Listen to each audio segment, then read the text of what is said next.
Hi there, it's Michelle from CNC Designs. I'm an independent Stampin' Up! Demonstrator in New Zealand, and I just wanted to show you quickly how to make a multi-tier cake.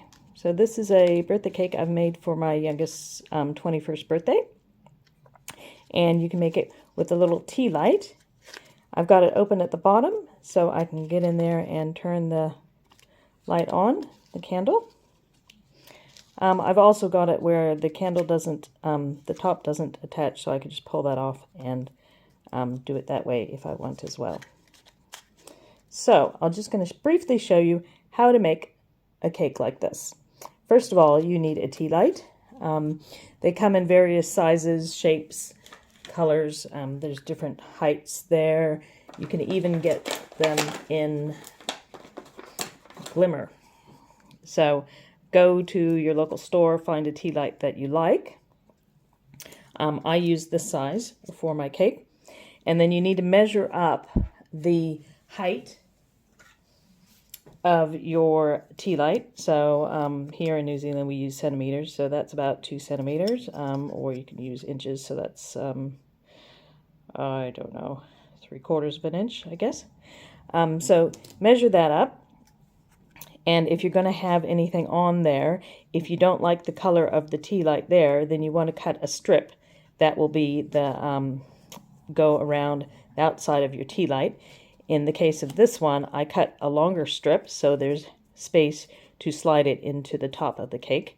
So for here, I did it at just over 2.5, about 2.7 centimeters. So this is just over an inch in height, but you want it longer than your tea light, and you need the strip to fit the full length there. So if you have a tape measure, a flexible one, you can just run it around there to figure out the size, or if you have your grid paper, you can just start at one spot and roll it to figure out the size that you need. Then for the other layers, you will also need your layering circle dies. So for the other layers, you just want it to be slightly longer. So once you figure out this width, length of the cardstock for this, then just add maybe half an inch. I think I probably added about half an inch, or 1.5 to 2 centimeters length to get the different sizes. So when you determine that and the height, so for this, I determined the height based on the letters that I was going to put in there, which is 2 centimeters high. I used a retired die set called Playful Alphabets, but you could use one of the more current Stampin' Up! Die sets with letters.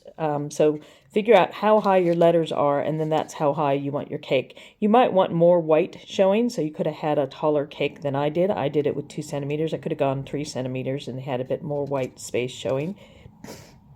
And then with the circle dies, the layering circle dies, you're going to use the scalloped one for the top that kind of looks like it's got a bit of frosting going over the edge. So that also determines the sizes that you're going to have. So for the tea light, I use the second smallest, and I can just hold it over there to determine which one will fit. So that's the second smallest, because here's the smallest, and you can see that's way too tiny. It won't go to the edge. So for this tea light, I use the second smallest, and then I went up, I think, 2 sizes up. So if you have a look at the dies here, that's the smallest, that's the second smallest. Then that's the third one. And then there's the fourth one. So I went 2 sizes up for my next layer, and then 2 sizes up for the layer after that to determine the size. And then that way you can also determine how big you want your cardstock to be. So for the next one, that's the top of the next tier. So then I'm going to grab the circle that fits just inside that, and that's going to determine the size of my cake. So that's going to determine the size of that next layer of cake will go there. And then for the final one, I think I went with this one here. Yep, that was that one there. And so I find the circle that fits there. So then that's going to be the cylindrical size for my next tier. And then at the bottom, I just wanted it to be sitting on something nice, so I took the very largest one. So that's the bottom piece there. So those are my different sections. And then I originally cut holes in there so I could reach through to turn the tea light on, and hadn't really thought through that I don't need to do that because I can just turn it on and off here. So you don't need to cut those holes. But if you were going to permanently do a cake and glue it down, then you would need to have holes here so you can reach through. But you don't actually need those now that I've made the cake. This is the first time I've done this, so that's why things are done a bit differently. So those were the sizes I used on my layering circles to get my cake. That's the very bottom. And then I also used this one for the top of the tea light. And then you need to cut your strips. So for mine, because I wanted it 2 centimeters high, I cut my strips at 3 centimeters, and then I scored 1/2 centimeter each size. So you determine the height that you want for your cake, and then cut it slightly larger, and then score it down to the height that you want. So because I want it 2 centimeters high, I cut it at 3 centimeters and took 1 centimeter off. So 1/2 centimeter each size would leave me with 2 centimeters in the center. Hopefully that makes sense. So just to show you, here's the strip. This is 3 centimeters wide. Scored it at 1/2 centimeter on each side. So you can fold your scores down and burnish them.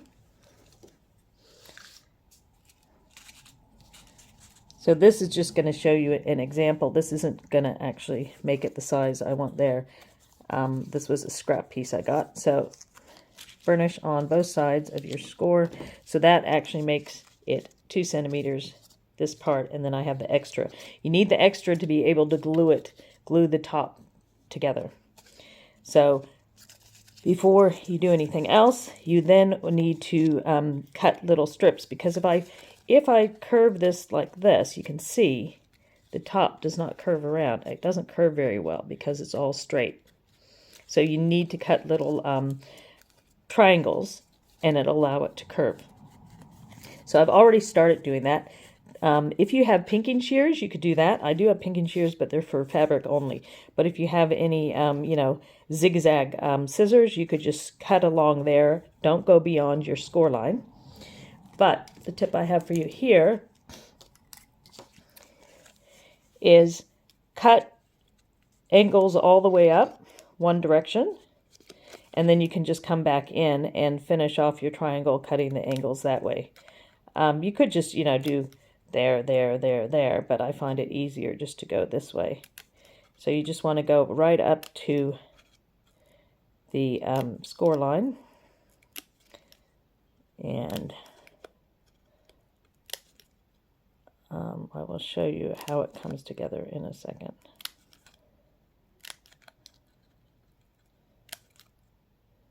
And it doesn't matter what these little triangles look like. You're not going to see them. So let me just show you. I will pause and do the other side so I can finish it off completely for you. Okay, so I've cut basically zigzags either side of the score line. So depending on how wide you want it. Then you should loosen up the cardstock by just rolling it in your foam folder. So you would have different lengths of this for the different sizes of your cake, but this is just an example to show you. And then use your dies to help you shape your circle. So this is actually going to be a small tier cake. And you want to put a little bit of glue on each end. So start with glue on, come on glue. having glue problems.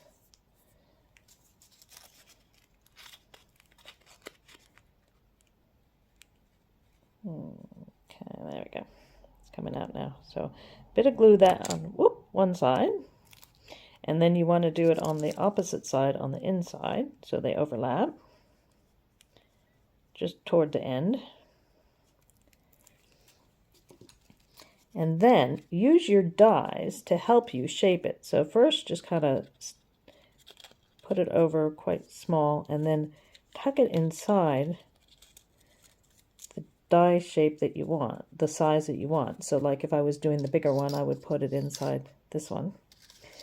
And once it's inside, you pull against the cardstock to pull it against the shape of the die. So I'm actually pulling it against the die, and it's giving me that shape. So I'm pulling it so the die is nice and tight there, and that's going to keep it to be the perfect shape I want. And once you get it pulled all the way, just press on the end bits that you have the glue. And then when you're done, pull that off and you've got a perfect cylinder. Sorry, my cat's making noise in the background. So there's your perfect cylinder. So use your dies to help you out there. And then this one, I'm just making a small one, so I'm not going to do the Tealight on there. If you don't want a Tealight, you just want multiple tiers, then cut the shape to fit the other side. So I've already done that. I've got a piece here. And you just want to pop some glue on those end bits. So you'll do this for every layer of your cake, so you'll have several different layers, and just a bit of glue on the end bits. I don't know if you can see, the glue is coming out, it's just being difficult. And okay, I got a bit of glue here that's going to work. So just on those little triangles, a little bit of glue.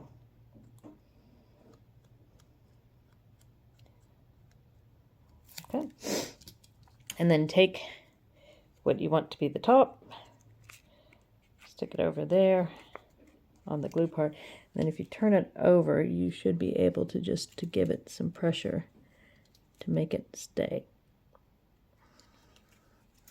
And that way you can also look through it to make sure that it's sitting kind of evenly. Use your bone folder just to go in there and give it a good press on each of the little triangles to hold it in place.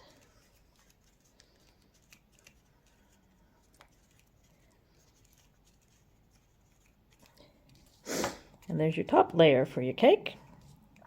And then going with the next section, you then glue it down. So you could have the same color, so I could go with a pink and white scheme. And you glue it down the same way. So for here, if you want to be able to go through all the layers, you would need to die cut a circle offset in this section first. But for this sample, I'm just going to glue it down. If you have the circle in there, it makes it easier to hold the thing in place to stick it together, because you can pinch it from underneath to hold the pieces there to stick them together. And then just put your next layer on. If you were having letters on your sections, put the letters on first. So I used adhesive sheets on the background when I die cut my letters and my words, so I could stick them on quite easily. But if you're, when I did this, I stuck all the letters on while it was flat, and then I made the circle to make the cake. But this, I'm just showing you a quick sample. So there you go. You got a single layer cake there, and I could pop a candle on there or something else. If you want to have the Tealight candle, as I said, figure out which die fits over your Tealight. Die cut a section. So here I've die cut in the shimmery black. And then you want to cut a strip in this middle of it. So determine where the center is. I used it just with a ruler. This is about just under 4 centimeters. So I used a ruler and determined the center. So that's about 1.5 inches. Mark where you think the center is, and then go the other way. About 1.5 inches.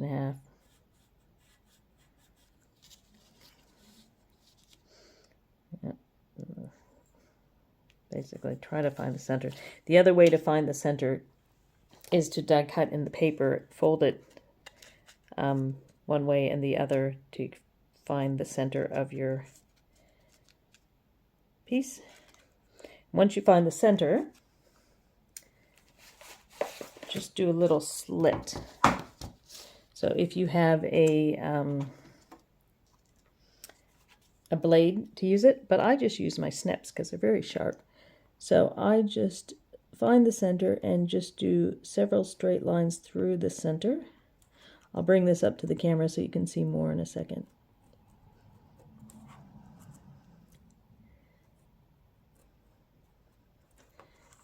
And I just did several straight lines through the center, basically creating, so see, several straight lines through the center, and that allows it to pop right over the top of your tea light. So see how that goes? So find the center, do some straight lines from the center out, and then it just slips over the top of your tea light. So that's how I did the top for that. And then you can put a little glue there to hold it in place, and then either put a strip of cardstock there or just put your letters right on the side, or if you just want your cake to be plain, there you go. So those are several different ways and tips for making a layered cake with a tea light or whatever special occasion you have. So for this one, because I want to actually take it out, I cut the same size circle as this, so it would fit in there. So as you can see, I use the same exact die as I use. The same exact die as I use for the top there, right there, and that just holds it. That was the scallop die, and that just holds it nicely in there. So I can pull it in and out and turn it on and off. Other things you can do with your tea light is you can put the washi tape on it. So I did the top of these tea lights the same way as that, but I put washi tape around the sides. So it comes, this is ones I've been working on for Halloween. So different ways to do your tea light and to do your layered cake. So hopefully you enjoyed that and you get out there and make some layered cakes. Give me a thumbs up if you like that. Subscribe for other videos with some tips and ideas and cards and 3D projects. I do all sorts. If you want any of the products, the Stampin' Up products, talk to your demonstrator. If you're in New Zealand and don't already have a demonstrator, go to my site, michellekritchley.stampinup.net, and you can order products directly from there. We have a newer alphabet set. I will list that in the descriptions below so you can find the set that you want to use. And I also have a blog, papercraftaddiction.blogspot.co.nz, where I show different ideas with some of the products from Stampin' Up. So hopefully you enjoyed that, and hopefully my daughter is going to enjoy her lovely birthday cake. Bye!